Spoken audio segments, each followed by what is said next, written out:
President Uhuru Kenyatta is set to address a joint session of the National Assembly and Senate. That, of course, happened earlier today. The president's speech is marking the beginning of business for the 11th Parliament.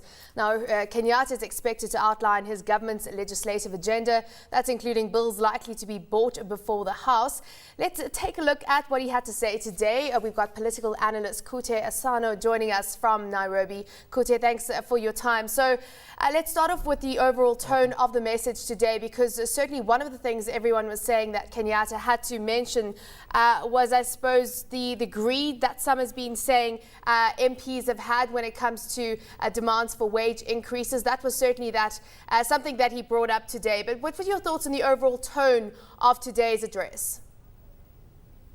Well, actually, in my view, the speech was actually quite well written, and it covered quite a lot that will actually give Parliament enough things or agenda to implement in the next 5 years.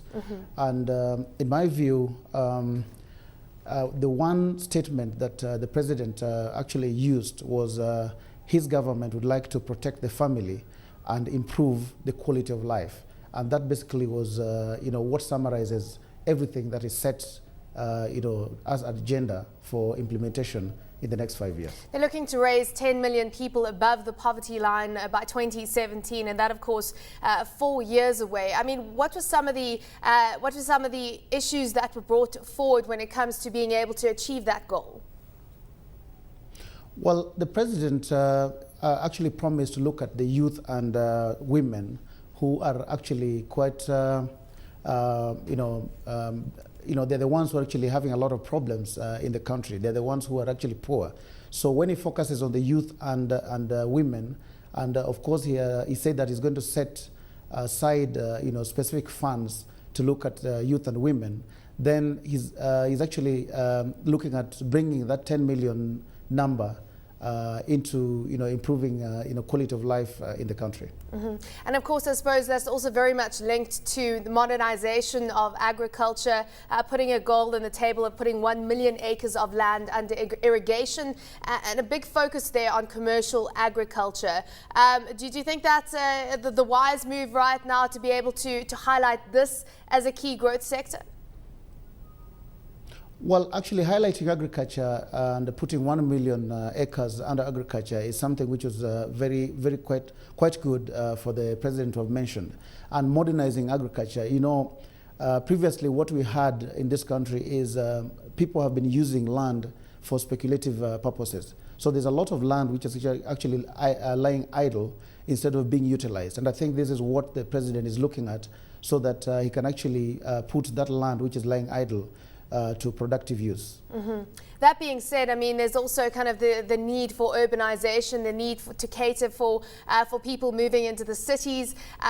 Was enough said around, the increase in housing that is needed in cities like Nairobi?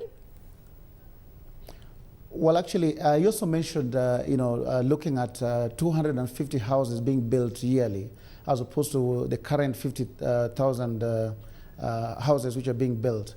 And I think that would, focus on bringing people from the rural areas into the urban centers, so that they can actually free the rural, land for agricultural purposes. Now, just going to the issue of water and electricity and energy. Of course, we know that Kenya could potentially become the next oil producer in Africa. Interesting that he talked about not only, of course, increasing people's access to clean water and electricity. I think that's something most presidents say these days, but talked about liberalization of the energy sector. I mean, what does that mean to you, specifically in light of the stakes that government and key politicians already have in energy companies right now? Well, I think it is not lost to the president, in the president's mind, that energy cost in Kenya is actually very high, and that has actually made the cost of living to be quite high in the country. So he would actually want to reduce the cost of living through reducing the cost of energy. And if we look at water that he mentioned, water would actually go with health and sanitation. And if you provide clean water to the population, at the end of the day, what really happens is that the health cost of health provision also goes down. So the president really looking at going back to protecting the family to improve the quality of life by reducing the cost of living for everybody in the country.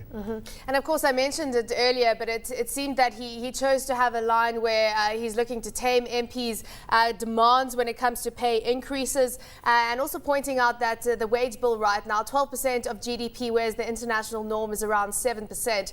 Do you think that there's going to be pushback from all the MPs and senators who have been looking for these wage increases at the start, I suppose, of this new government?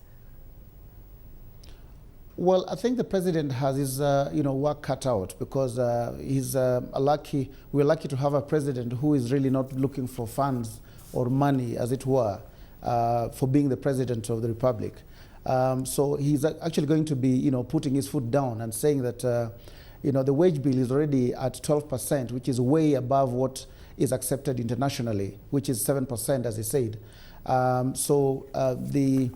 Members of parliament may attempt to try and increase their salaries, but I think they are going to be met with a lot of resistance from the people and the president himself.